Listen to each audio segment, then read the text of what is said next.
It all started back in the 1990s at Carrabba's Italian Grill.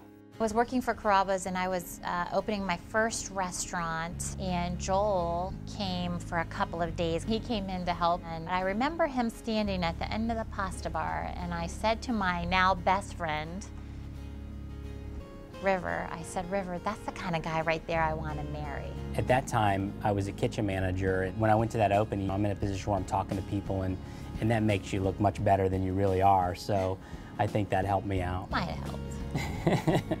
Some 10 years later, Holly and Joel did marry. Holly continued with Carrabba's for 17 years, and today, Joel is Carrabba's Vice President for Research and Development. Growing up thousands of miles apart, Holly in Richmond, Virginia, and Joel in Sarasota, Florida, they shared two things in common. They both were raised by just one parent, and both of their lives were positively influenced by their bigs. This is their story. My mom was divorced from my father when she was pregnant with me, so I never had a father figure around. So I had to emulate my brothers and sister. My sister really did most of the raising because mom was gone. She had to put food on the table. My mom passed away when I was 7 years old of cervical cancer. So my dad was left with 3 girls. Didn't really know what to do with us. So I think somebody at work recommended Big Brother, Big Sister program to him, and when I was 9 years old, so about 2 years after my mom had passed, we entered into the program, and me and my 2 sisters all got bigs. I do remember when my mom signed us up, and I called her the other day just to make sure I was remembering properly. And my mom did it without talking to us. She just knew, there had to be a father figure around. 3 boys terrorizing the house, and my poor sister, who's the oldest, was taking the brunt of it. My big brother, Russ, would come around, and I got to know Russ on a personal level. My big sister, her name was Ann Spite. She meant everything well. She came from a very good place. I was not really sure where to come from, and very, very shy and introverted. So I wasn't. It took me a long time, I think, to open up to her. I remember her taking me bra shopping for the first time. As a child, I don't know if you realize, you think about having your mom, you know, when you get married, or having your mom when you graduate, until you're at those moments.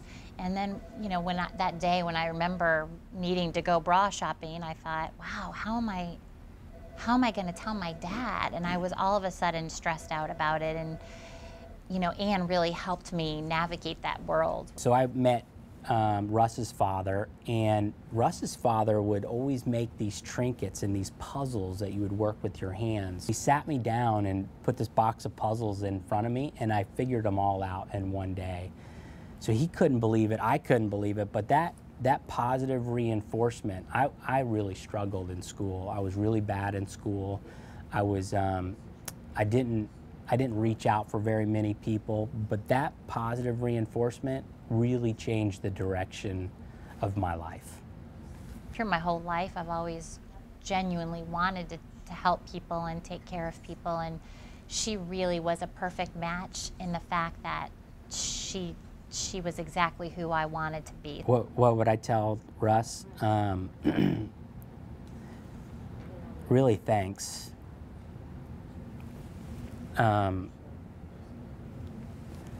Thanks for taking the time. You have, you know, special teachers growing up, but unfortunately you're not with those teachers very long. You know, they're 1 year, and they're maybe an hour or 2 a day, and so to be able to have that long lifetime effect is challenging, but yeah.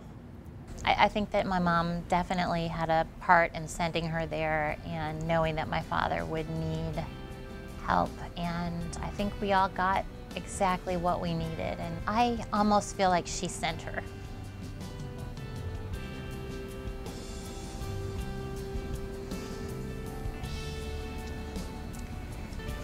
She was a gift from heaven.